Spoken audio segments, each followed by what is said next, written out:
อ้อยดีค่ะอ้อยวันนี้มาดูบีบี้เรียกร้องความสนใจกันนะคะชีชอบเอาตัวมาถูถ่ายดูสิไหน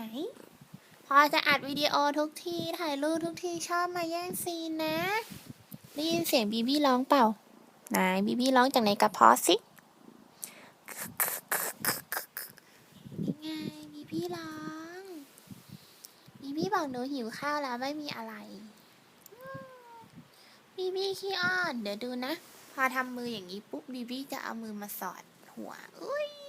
จริงด้วยเอามืออย่างนี้บีบี้มือสอดหัวบีบี้มือสอดหัวบีบี้มือสอดหัวอ้าวเบื่อแล้วอ้าวบีบี้สิงโตคำราม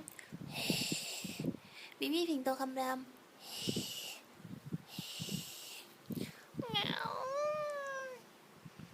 บีบี้แย่งซีนตลอดเลยวันนี้ฝนตกไหมบีบี้จะได้ไปดูนกนะคะทำหน้าน่ากลัวใส่เพื่อนๆหน่อยหันหน้าน่ารักนี่ยาบีบี้หิวข้าวโอเคไปแล้วค่ะบ๊ายบาย